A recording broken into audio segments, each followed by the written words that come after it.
Is it time for Rachel Reeves and Labour to take responsibility? Following her pre-budget speech, Rachel Reeves took questions from the press. Today we share some of her responses and look at the leadership principles of clarity and competence. Before we get into the details, if you love diving into political issues and enjoy hearing a principled take on them, then hit the like button, share this video and subscribe to join the conversation. It will help our channel reach a wider audience. Chancellor, you made history in your last budget when you increased taxes by £40 billion in the biggest tax-raising budget in over a generation.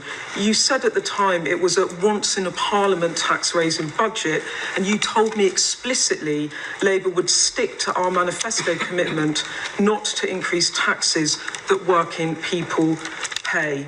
Today, do you still stand by both those promises?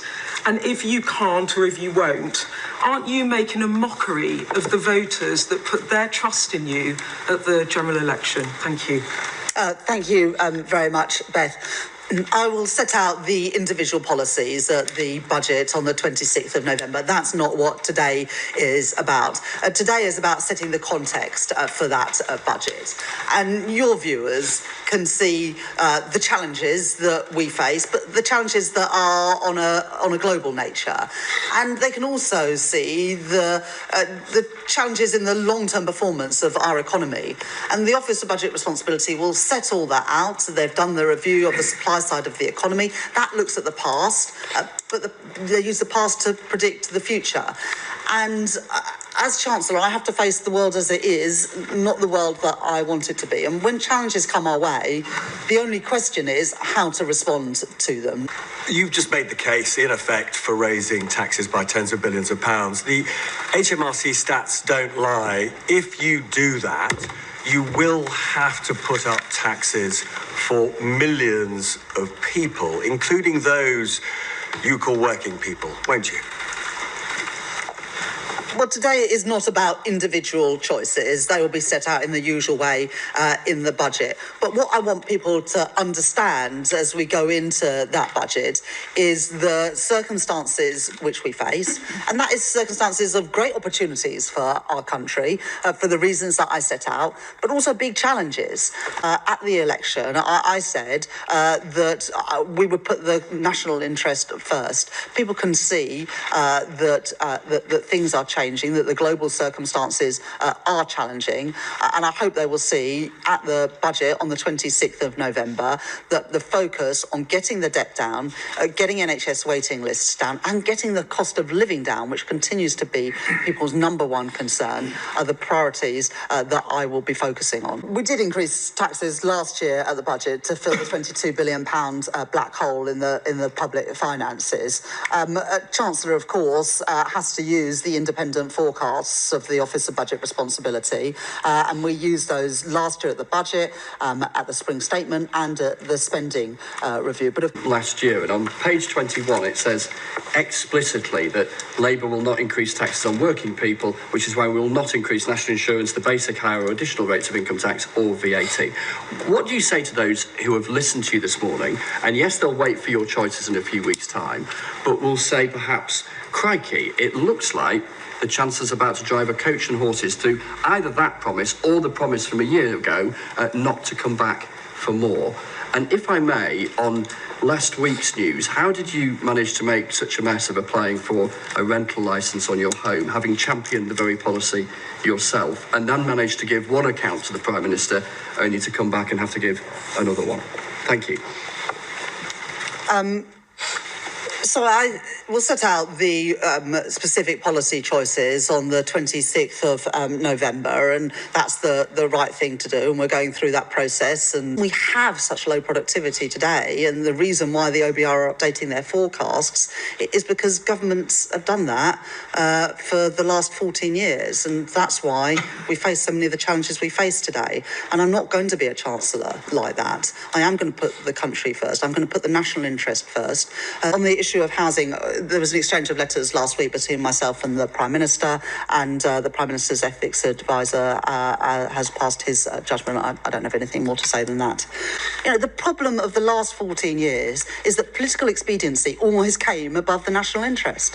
And that is why we are in the mess that we are in today. There's no reason why borrowing costs in Britain should be higher than every other G7 economy. I'm determined to put our country on a more sustainable footing. Public finances that are under control, public services that are properly funded, and yes, with a focus on fairness and on growth, because in the end, growth is the best way out of the challenges that we face. Labour has fixed the foundations, but how can this be true when you need to come back now to make this pitch-rolling speech for more taxes in the budget? And how important is it to you that when politicians make promises to the British people that they stick to them? So we did fix the foundations last year. We filled the £22 billion black hole in the public finance. Everyone can see that this year has thrown further challenges our way.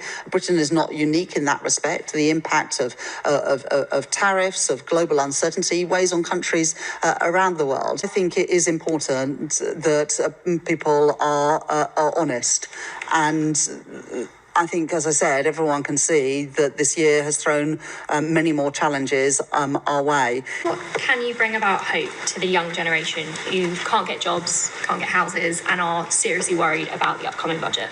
Yeah, well, I think it's a good challenge. On housing, we are determined in this Parliament to build 1.5 million new homes, with a good chunk of those social and affordable housing, because home ownership went backwards over the last few years, and I want more young people and more families to be able to get on the housing ladder. We already, in the spending review, announced £14 billion of efficiencies in public services, cutting consultancies, reducing the number of quangos and regulators, open up opportunities either to put money into public services or to get taxes down in the future. The reason those opportunities don't present themselves now is that borrowing costs are too high and the national debt is too high. Those are issues that we inherited from the previous government, and they're ones that I plan to address in the budget later this month. We set out last year a review of our business rates system, and we'll be setting out more detail in the budget on that. But I was really clear in opposition, and have been through my time as Chancellor, that we need to reform the business rate system so it's fairer for high streets and smaller businesses, and ensuring that those who operate just online pay their fair share of taxes. The current business rate system was designed for a previous age, not for a digital age, and so we'll be reforming the business rate system to hopefully give a bit more comfort to small businesses and high street businesses as well. And then the other challenge that people face are high energy prices, and this goes back to a sort of structural issue as well, that we haven't been building enough energy infrastructure in Britain, and when the Russia's invasion of Ukraine came along, we were too exposed to global markets and did not have gas storage facilities or produce enough homegrown energy, which is why we're putting efforts into that. But I do recognise that energy prices are still very high for people, and we want to ease that pressure on the cost of living. That's why I've set it as one of the three priorities for the budget. The IMF, at their annual meetings last month, upgraded their forecasts for GDP growth in the UK this year. We were the fastest growing economy in the G7 in the first half of this year, and the IMF forecasts that we will be the second fastest growing economy in the G7 for this year. Is the problem here the Parliamentary Labour Party? Is it fair to put up income tax, as you probably will, when you can't get the welfare bill done? And also, some of them are expecting you to cut the two-child benefit cap. Can you give them some good news?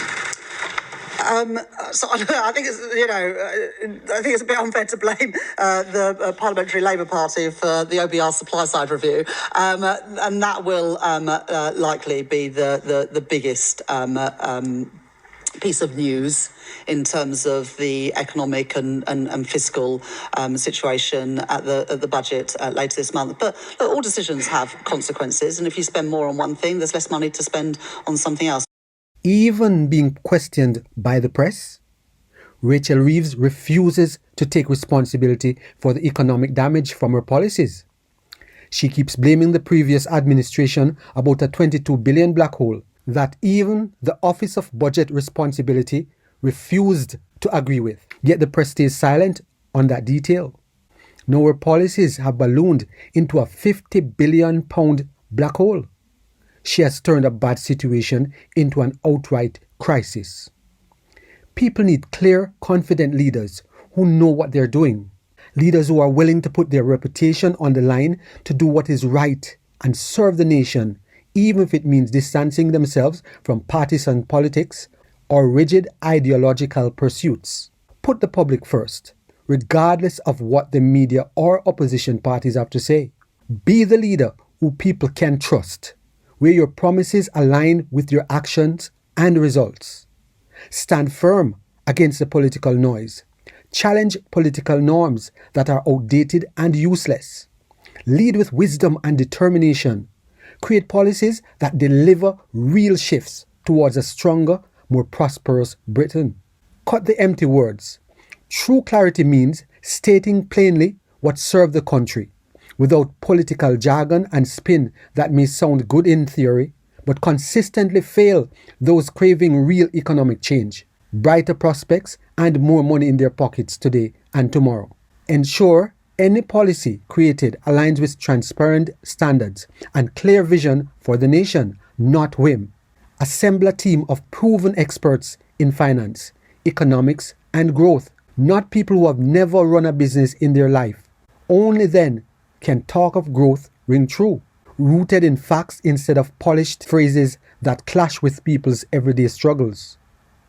Develop economic plans that can stand up to scrutiny and tough questions. That's what economic integrity and leadership is about. Without integrity as the core, any policy is severely compromised and lacking. Stop twisting terms, like labeling debt as growth or investment without evidence to support this. Power exists to serve, not to self-promote. Every policy aim must be for the public good. It's time to cease the kind of thinking that believes it is justifiable and right to punish those who save for tomorrow. In truth, you are calling good evil and evil good, scorning savers and families planning ahead, while excusing fresh tax burdens you are imposing because of poor stewardship. This is not economic justice, it is injustice. Seek out and support leaders who lead with clarity and competence every day. Hold them to it in your votes, your questions, your conversations. Let me know your thoughts in the comments. Are you seeing clarity and competence from Reeves and Labour? If you have benefited in any way from this video, please subscribe, like, share, and be sure to leave us a comment.